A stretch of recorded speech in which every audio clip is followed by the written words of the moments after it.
Semangat pagi semua, perkenalkan kami dari kelompok 1 mahasiswa PPG Prajabatan 2022 gelombang kedua. Pada kesempatan ini, kami akan menyimpulkan materi pada pembelajaran berdiferensiasi. Pembelajaran berdiferensiasi adalah pembelajaran yang berdasarkan keputusan masuk akal yang diambil oleh guru dengan orientasi kepada kebutuhan peserta didik atau murid. Jadi, yang harus digarisbawahi dalam hal ini adalah kebutuhan peserta didik. Untuk menyesuaikan kebutuhan peserta didik, maka sebelum proses pembelajaran itu berlangsung, guru bisa melakukan pemetaan dengan 3 pendekatan.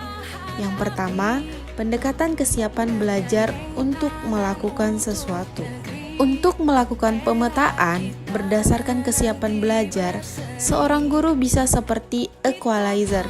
Jadi, guru bisa memahami yang mana peserta didik yang bisa memahami hal yang mudah, yang mana peserta didik bisa memahami hal yang kompleks, yang mana peserta didik bisa memahami hal yang konkret, dan yang mana peserta didik yang bisa memahami hal yang abstrak, dan seterusnya.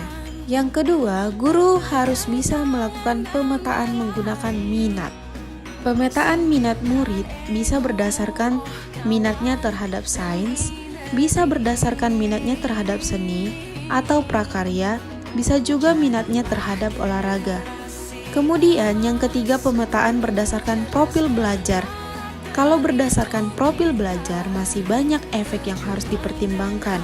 Yang pertama, tempat tinggal, kemudian budaya, yang terakhir adalah karakter belajar anak.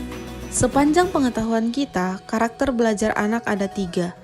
Yang pertama adalah audio, yang kedua adalah visual, dan yang ketiga adalah kinestetik.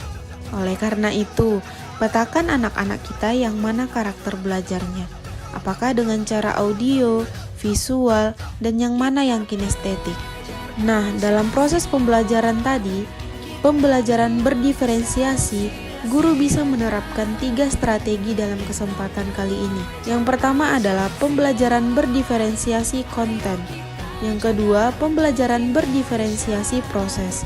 Dan yang ketiga, pembelajaran berdiferensiasi produk.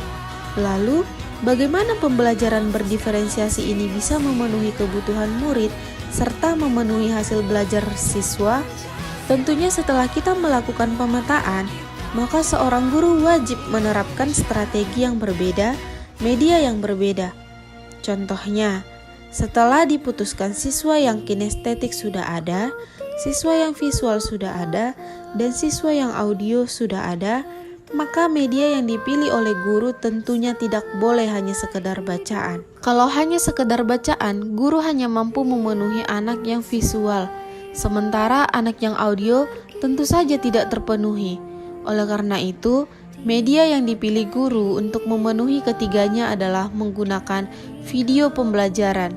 Jadi, tidak harus beragam media. Video pembelajaran juga bisa digunakan oleh guru karena dengan video pembelajaran yang ada suaranya dengan gambar-gambar yang menarik, itu bisa digunakan oleh anak visual.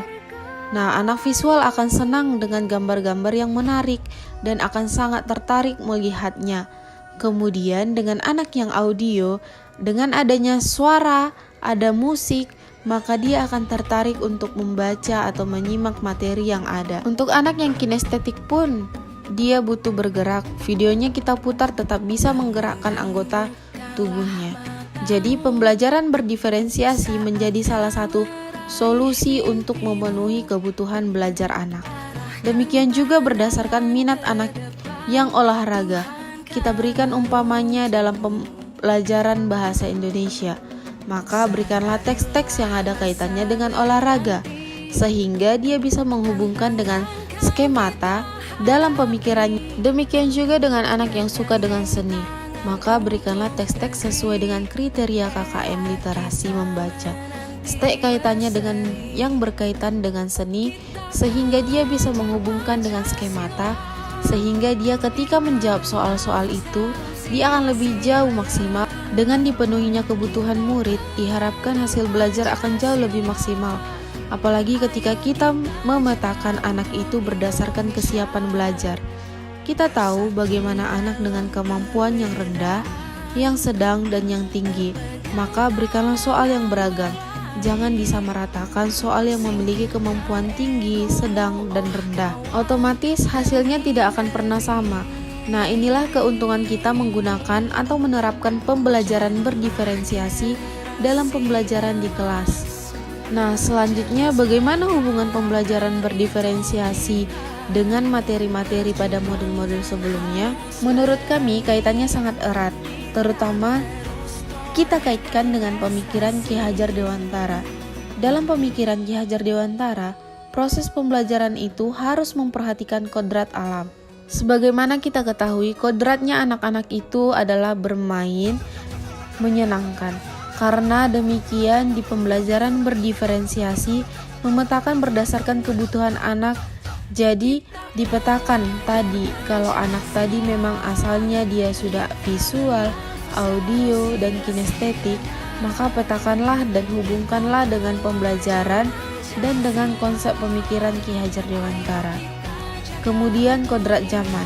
Saat ini jika guru masih mengajar hanya dengan bermodalkan teks papan tulis, tentu tidak akan efektif, karena anak saat ini lebih suka dengan tayangan-tayangan, maka berikanlah tayangan yang menarik kepada anak didik.